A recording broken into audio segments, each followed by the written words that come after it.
continues for 5 missing members of the Church of Our Only Savior Jesus. Foul play is suspected since the members were parking. My money's as good as anybody else in here. And you feel you don't need it. You know you like it. You got your 20. Maybe I had a little too low. Did she just... Don't you stop now.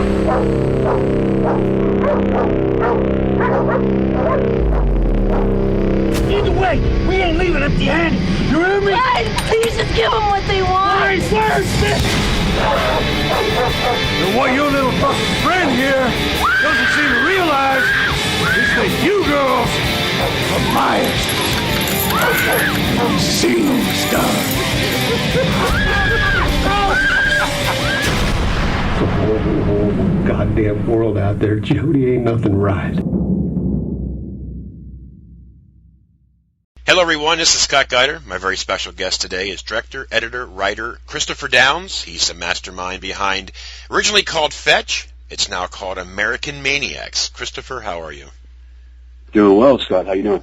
Good. I just want to say thanks for, well, actually I should give special thanks to James DiPaolo. He let me know that you were looking for reviewers for American Maniacs, and I want to give special thanks to you for sending me the copy to review for my podcast. Thanks, Chris. Yeah, I'd like to thank James as well. It was great. He recommended you and sent you out a screener, and here we are. Yep. Beautiful. And I've been seeing this film for a long time. Well, not a long time, but I know some reviewers have seen it in the first stages, and I was aware of the film. I mean, obviously back then it was known as Fetch, and then, of course, the name was changed when it comes to the distributor end of it, but I had a chance to see it, and you know how, being a reviewer, how you read about films, and you don't know if it's good, if it's okay, if it's great, because each reviewer has their own perspective of the film. So I went into this film open-minded, of course, and then when I popped it in, and I started watching it, and I really dug it. I mean, most films, it takes a little while to dig it, but this film I dug right away because I loved the way it was shot, and the characters in the film, it moved along so well, and then you had the aspect of the barn and strippers, and then it got to the heart of the story with the dogs and stuff, and the movie blew me away. You know, it's better than what I expected it to be. That's fantastic. I'm really happy to hear that. That's great. Yeah, that's great. We have a lot of issues making this movie. I mean, it's very low budget, so that's, to hear something like that is you know, it's kind of we did all right. We did something right, you know, and that's important to me. So, right. Thank you. No problem. And another aspect of the film I thought was really clever is the snow. I mean, there's a lot of horror films, but not many are snow related. I mean, you can actually, when you're watching it, you can actually tell that it's cold. If that's let me ask you a question. Did you feel cold? I felt cold by that one guy, the way he acted. Cold-hearted? No. No. And the reason I ask you that is because, well, there's two things. When we shot the film, it was the worst winter in 20 years on record for Kansas and Missouri, and magically there was about 4 feet of snow, and the first day of principal was negative 16 degrees.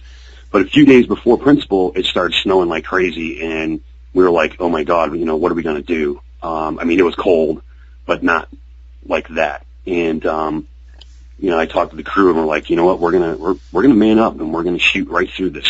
And that's where the joke on the behind the scenes, when you see it, is every time a call comes up for the day, it's where's Kurt Russell, because it was so cold. You know, right? But the reason I ask you about the did you feel cold is we did a new process on this film that's never been done before. And in fact, and you're getting some director nerd talk now, but this has never been done. And in fact, we had to fight out IMDb to actually get the credits entered, because they said it doesn't exist, which was true at that point. Right. It's called digital photochemistry. So when you actually watch the film and you're outside, and it feels cold. It's not, because you can, from a director perspective, it's like I can have actors portray cold. Right. You know, I can, you know, show cold, and I can add wind to make you think it's cold. but how do I make an audience actually feel cold? Oh, wow. Well, it's different, right? So there's a different way to look at the film. So we did a process called digital photochemistry, and the University of Toulouse, Paris is working on this in conjunction with MIT, and this new process will be available for 3D films, so you can actually embed color outside of the normal camera space. Oh, wow. So, and hopefully I'm not blabbing too much here, but no. This is this is really cool stuff, and nobody knows this about the film. So, the guys at Toulouse, Terry St. Paul, they took images of dry ice at negative 200 degrees, right, on a 7D 4K, and what they do is they take that tract of film and embed it into the movie. Oh. So that those colors, that mist and cold, was actually put into the movie. Oh, no kidding. So when you watch the barn sequences, I don't know if you noticed this, but like the floor in certain parts of the room are like this deep, crazy red. Yeah. That's blood. We actually, the University of Toulouse went to the local morgue, extracted X amount of blood from a few cadavers, laid that out on a table, took high-res images with 7Ds, and then that blood pattern is actually tracked and embedded into the film. So that is real blood in the movie as you're watching it. No kidding. Well, yeah, that's very interesting. Sorry, I didn't mean to go off on a rant here. It's just one of those things. It's like it's so out there that you just don't realize that it's really there.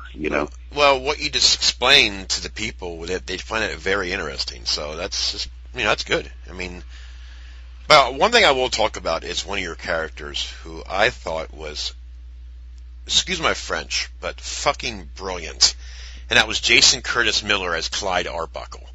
Mm-hmm. I never heard of James Curtis before, and I know him now.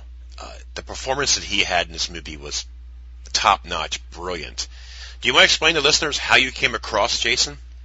Yeah, it was interesting. So we had put out audition calls in Kansas City to the local casting agencies, and lo and behold, they all blew us off. Go figure, right? Yeah. So we put out a call by hand, and lo and behold, this guy shows up wearing like a checkered shirt and a toothpick in his mouth. And we had gone through auditions all day for Clyde, and I was like, well, I don't know if this is going to work or not, because the original script called for Clyde to be this big, gigantic oaf of a guy, massive man. And so here comes this guy, Jason Miller comes in, and he freaking nailed it. I mean, I was just watching this guy going, you know what? He's Clyde. Like, the script is wrong. Clyde is a smaller guy that is extremely violent inside, and this guy has it. And that's how we got Jason. I mean, phenomenal casting with him. Right. And his performance on set is just to be reckoned with. I mean, it's amazing. Well, not to give respect for the rest of the cast, the whole cast was brilliant. Even the sheriff. The sheriff in the film had a very interesting story in this film. You mentioned to me off phone, which if you want to talk about it again, you can, is the scene with, what I'm talking about, how some people who make films, they think they have to show. Right. And some things are best not shown, because then it makes the person's mind who's watching it, try to figure it out for themselves or get their own vision of the film. If that sounds sick, I apologize, but you know what I'm talking about. No. Well, we had John Redmond's great. He played Sheriff Marcus Lewis, and we went through auditions to find the sheriff, and lots of people auditioned. But I was really looking for somebody that was very real, somebody that was, when you're looking at their face, it's like, are they sad, or are they just like, they're just existing. Every day is another day that turns into a month, that turns into a year, turns into a decade. It's like they're just here. And whatever that was, and however that happened, needs to come across on camera. So here comes John Redmond, and he has that quality for the sheriff. I mean, you just feel bad for the guy. As sick as he is, you still feel bad for him, because something's wrong, something's missing from that guy's life. And if you watch the film, you'll realize exactly what that is. Right. And a brilliant job, Aaron Chapman. The cast the list goes on. There's movies that you can tell the ones that really get into the role, and there's some that, nonchalantly. I mean, I don't want to be. I'm not saying that happens, but the chemistry in this film I thought was perfect. Everyone molded together, and Well, that's interesting. That's interesting you say that too, because on a film of this size, I mean, you from an audience won't really know this, but their job is to watch the movie and either love it or hate it. Right. At the end of the day, or I guess it was okay. I won't ever watch that again. I mean, but one thing that happens when you're shooting a film is you have days and pages, right? So it's like how many shots can you get today on how much of a page count? Well, what happens on a film of this size is you get into a thing where it's like you can't get more than 3 takes on anything. So you got to really be on top of your game and think about those performances as like, can I pull, this dialogue from today on what we shot 7 days ago? Is that going to work? Is the mood the same? The tone the same? That kind of thing. And I think that everybody carried the, cast-wise, everybody carried that right through the film, even on such a tight schedule. So I was, really happy. Right. Now, Kurt Hanover. Now, a brilliant job by him. But you know what's funny? When I was listening to him talk, do you know who he sounds like? Did you ever think about this? Michael Gross from Family Ties. Oh, no, I didn't. It's funny. Yeah, Kurt's great. I'm actually really good friends with Kurt. He's done a couple other films. If you guys haven't seen the Dances with Films Best Winner from 2008, Rigged, which was renamed to Fight Night, absolutely fantastic. I'd recommend going and watch that film.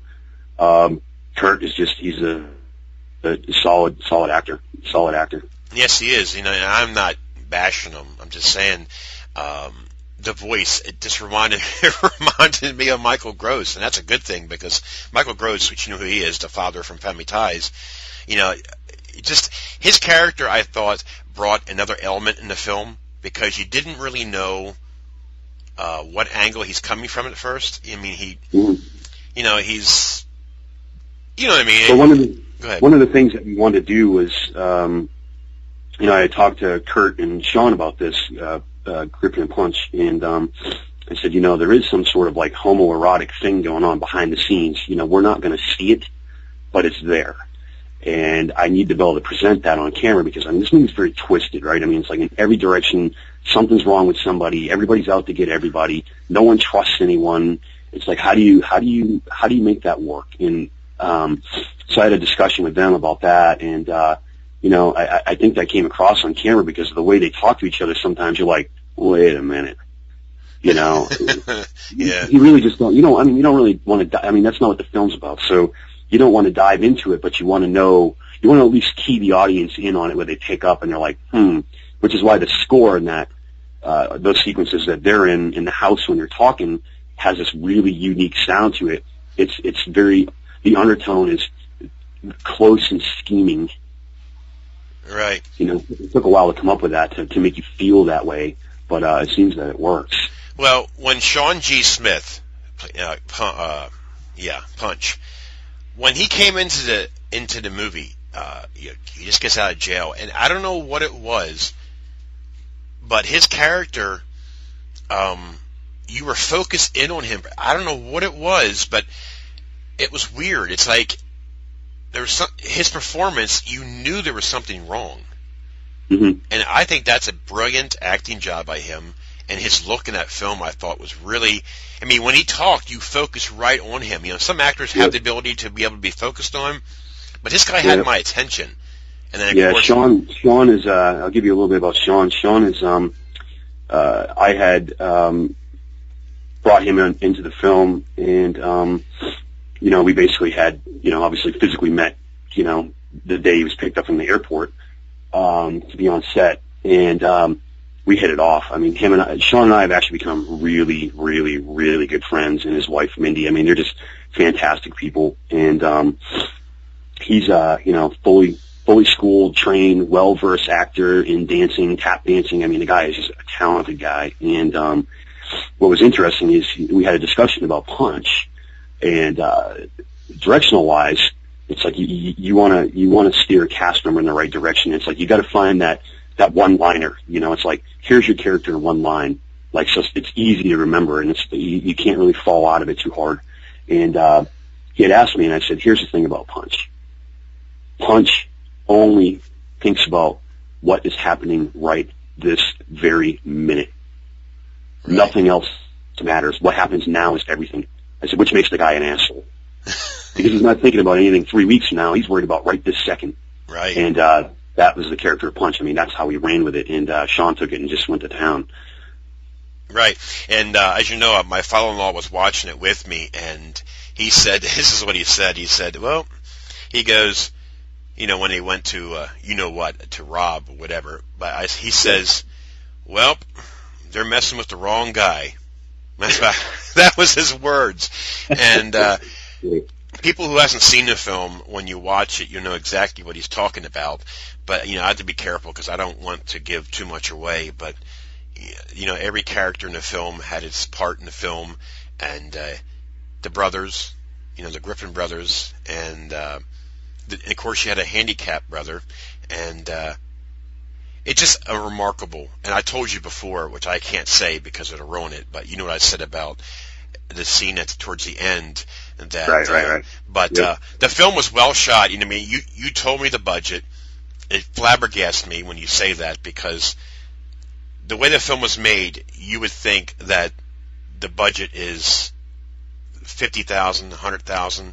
You know, I'm not blowing smoke up your ass and anything like that there, but it was well shot, well acted, and the storyline was great. I mean, I told you before, the film was a surprise for me. You know, I get so many films here, and you got high expectations for one film, you watch it, and it's totally the opposite. And there's some films that you think, okay, it's probably average, you know, I've seen this style before, and yes, it happens. But there's films that you don't know much about, and you go into expectation, okay, it's probably going to be some average movie, and then when you watch it, you get a higher perspective on the film than what you thought. And that's what I think about American Maniacs. A big surprise. Yeah. Do you have is there anything coming down the road, like a Red Box or anything that you've heard that listeners might be interested in? Yeah. So the thing is, I mean, this movie it's been a hell of a ride, to say the least. I mean, the movie is it's a three-way love tragedy, and, you know, it doesn't end so well, and you can't just walk over to Blockbuster and go to the tragedy section because it doesn't exist. Right. So, you know, with that being said, and it's like, you know, you want to do something unique, you want to tell a story, you really want to try to catch your audience. I mean, those things are extremely difficult to do when you're working on about, you know, $10 in a bag of popcorn. So, the distribution angle on this film has been pretty rough because, you know, the distributors are like, what do we do with it? You know, and so anyway, lo and behold, you know, Phase 4 Films picked up domestic rights for Video on Demand, which came out on January 1st. Unbeknownst to me, that, you know, it takes a while for VOD to go across the country. I didn't really think about it, I guess, but, you know, it goes city by city, so it's pretty much most everywhere at this point, on Comcast, Xfinity, and some other channels. DVD has been recently picked up by Pacific Entertainment Genius Products, which I'm really happy about. They really get a lot of drive and a lot of push, and it looks like, if all goes well, and I find this kind of humorous at the same time, but it'll be in Walmart, Redbox, and places like that, which is pretty cool. So that's where it's at right now, but that should be, DVD will be out in May. I know that. All right. Well, I'm very familiar with Pacific because there's a film called Silent Night, Zombie Night that Pacific picked up, and being that, you know, I'm not saying this for people to hear me praise myself. It's not that idea, but Sean Kane directed a film called Silent Night, Zombie Night, and last year about this time, he calls me and he says, hey, this is weird, but I have to ask you something. I said, what? He said, Pacific wants to use your quote in back of a DVD cover, but you got to sign a release form to allow them to use your quote. Oh, that's awesome. Yeah, so that's how I'm very familiar with Pacific. I didn't hear much about them before, and it's funny you said that because they told him the same thing, you know, possibly at Best Buy and Walmart and eventually into Redbox. So once American Maniacs and Silent Night, Zombie Night, when they finally do get to the Redbox, now it's only $1. I understand that. But you'd be surprised how many people out there who can't afford to buy movies, who can't afford to spend $6 to watch it on IMDb, because some movies are available on IMDb or anything. That's a good way to get the film out there, because what's going to happen is they'll spend that buck to watch it, and if they like it, they'll buy it. See, that's a lot. That's a lot of problem with a lot of independent films. A lot of people don't want to buy movies that they don't know anything about because they're afraid to buy a film that they don't like. And for instance, I did that exact same thing. I gambled and I lost. I'm not going to mention the film, but it's won all these best features at all these horror conventions, and the movie is not even worth the $19. So I have it here on my desk thinking, oh my God, I wasted $20 of my earnings, you know. But I gambled and I lost. It's one of those deals. But this movie I definitely will buy. Well, April 24th, it should be available on iTunes, Netflix, like YouTube Pay, Amazon, all that stuff. That's the schedule released by Phase 4. Wow, excellent. You know, and I'm hoping right now. I mean, we're trying to get foreign completed, and I have a very interesting email and chain going with Jenga Films. So I'm hoping maybe that goes somewhere. We'll see. Fantastic. Well, Chris, I really appreciate your time. I wish you all the best. It was nice chatting with you. The movie was, again... thank you so much. No problem. The movie, again, was a big surprise, and it's one of my favorites. You know, I'm not just saying that. I have a stack of movies that I can go back and watch again and again and again. That means one thing, that the film is good. So I wish you all the best again, and I thank you for letting me review it. I give James DiPaolo thanks for letting me know that you're looking for reviewers, and it's a well worth a watch movie. So listeners, if you get a chance... when you hear the interview, look for it down the road, Redbox, Netflix. Just buy it, you know, just rent it first, and if you love it, definitely go buy it. It's well worth a watch. If you like that guy that, looking at him, he looks normal, but behind closed doors, he's a maniac. If you like that style of film, this movie is definitely for you. So, Christopher, I really appreciate your time. Again, I wish you all the best, and keep in touch. Scott, thank you so much. I appreciate it. And everybody out there, thank you for listening to this show. Fantastic. Thank you, buddy. Take care of yourself. You too. Take care.